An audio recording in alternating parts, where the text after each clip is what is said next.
Hello friends, welcome back to my YouTube channel. मैं श्वेता शर्मा आज आपको सीबीएसई बोर्ड का हिंदुस्तानी संगीत गायन, जिसका कोड 034 है, क्लास 12 सेशन 2024 और 25 का सिलेबस बताने वाली हूँ कि आपको क्या क्या चीज़ें सिलेबस में करनी होंगी।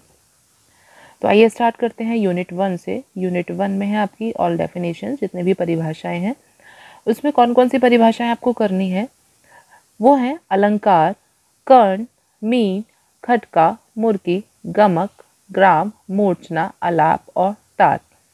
ये सभी परिभाषाएं आपके सिलेबस में आ रही हैं। नेक्स्ट है यूनिट 2। यूनिट 2 है रागों के समय सिद्धांत का ऐतिहासिक विकास। तो रागों के समय सिद्धांत के बारे में आपको पूरा पढ़ना है।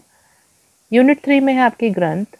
आपके सिलेबस में केवल 2 ही ग्रंथ हैं, संगीत रत्नाकर और संगीत पारिजात। तो इनके सभी अध्यायों के बारे में भी आपको पढ़ना होगा। जीवन परिचय एवं संगीत में योगदान। आपको किन किन बायोग्राफीज के बारे में पढ़ना है? फैयाज खां, बड़े गुलाम अली खां और कृष्ण राव शंकर पंडित, ये 3 बायोग्राफीज आपके सिलेबस में है। यूनिट 4 में है आपकी ताले, रूपक ताल, झपताल, धमार ताल। इसमें आपको क्या क्या चीज़ें करनी है? रूपक ताल, झप ताल और धमार ताल में आपको इनका करना है परिचय, ठहा, दुगुन, तिगुन और चौगुन। इनको आपको लिखना सीखना है। और इसमें तानपुरे का सचित्र वर्णन, तानपुरे के आपको सचित्र वर्णन और उसके तानपुरा मिलाने की विधि के बारे में आपको करना होगा। यूनिट 5 में स्वर समुदाय द्वारा राग पहचानते हुए 50 स्वर तक विस्तार। राग पहचानना है, स्वर समुदाय दिया होगा और आपको उसको पहचानते हुए उसके जो भी राग होगा उसका 50 स्वरों तक उसका विस्तार करना होगा। राग भैरव, बागेश्वरी और मालकौस, ये 3 ही आपके सिलेबस में राग हैं। इसमें आपको क्या क्या चीज़ें करनी है, इनके बारे में आपको क्या क्या करना है? सबसे पहले करना है इन तीनों ही रागों का परिचय।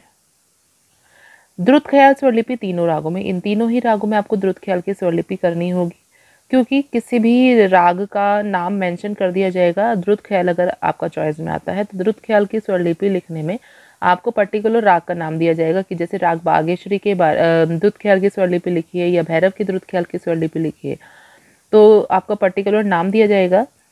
अगर आप ये नहीं करना चाहते तो चॉइस में आपको क्या क्या आ सकता है? विलंबित ख्याल की स्वरलिपि किसी भी एक राग में करें, क्योंकि ये चॉइस होगी कि किसी भी सिलेबस में से किसी भी एक राग में विलंबित ख्याल की स्वरलिपि लिखिए। या जो चॉइस में दूसरा आ सकता है वो है किसी सिलेबस में से किसी भी एक राग में तराना की स्वरलिपि लिखिए, या सिलेबस में से किसी एक राग में धमार की स्वरलिपि लिखिए। तो तीनों आपको करनी होंगी, या तो आप तीनों द्रुत ख्याल की स्वरलिपि लिखिए करिए, लेकिन ये जरूरी नहीं चॉइस में आए, हो सकता है विलंबित ख्याल और धमार में से आ जाए। तो ये तीनों करिए, इन तीनों में से कोई भी एक स्वरलिपि जरूर आएगी। नेक्स्ट है यूनिट 6। यूनिट 6 में जो आपका एक क्वेश्चन तो आएगा आपका स्वरलिपि में से, जो 6 नंबर वाले क्वेश्चन आने वाले हैं। एक क्वेश्चन आएगा आपका स्वरलिपि में से और एक क्वेश्चन आपका आ जाएगा 6 नंबर में यूनिट 6 में से। तो यूनिट 6 में है तीनों रागों में 2-2 आलाप, और उसमें मीन, कर्ण, गमक, खटका दिखाना होगा। उसमें कोई भी तीनों रागों में मीन्स जो भी आपके सिलेबस में राग है, भैरव, बागेश्वरी, मालकौस, उसमें तीनों रागों में आलाप बनाना सीखना है आपको, और उन आलापों में आपको मीन, कर्ण, गमक, खटका दिखाना होगा। दूसरा जो क्वेश्चन हो सकता है वो है तीनों रागों में विभिन्न प्रकार की 2-2 ताने लिखिए। तो विभिन्न प्रकार की आपको 2-2 ताने मीन्स वेराइटीज ऑफ तान आपको लिखनी होंगी। ये सब मेरे आइडियाज से मैंने आपको क्वेश्चन दिए हैं, इसमें से आपको घुमा के आपको किसी भी तरीके से क्वेश्चन दे सकते हैं। नंबर 3, तीनों रागों में आपको 16 व 32 मात्रा की ताने करनी है, वह मीन, कर्ण, गमक, खटका दिखाना है।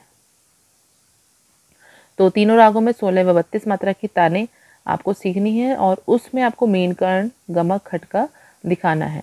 नंबर 4, विभिन्न वर्णों पर आधारित 3 विभिन्न तालों में 6 अलंकार। तो विभिन्न तालों में आपको 6 अलंकार लिखने हैं, विभिन्न वर्णों पर आधारित। ये तीनों रागों में भी आ सकते हैं। नेक्स्ट है वर्तमान समय के ध्रुपद, ख्याल व तराना गायक की शैली का विश्लेषण कीजिए। गायक या गायिका कोई भी हो सकता है, तो गायक या गायिका की शैली का विश्लेषण कीजिए। तो इसमें से आपको कोई सा भी क्वेश्चन 6 नंबर में एक आपका आ सकता है, तो ये सभी आपको स्टडी करने होंगे।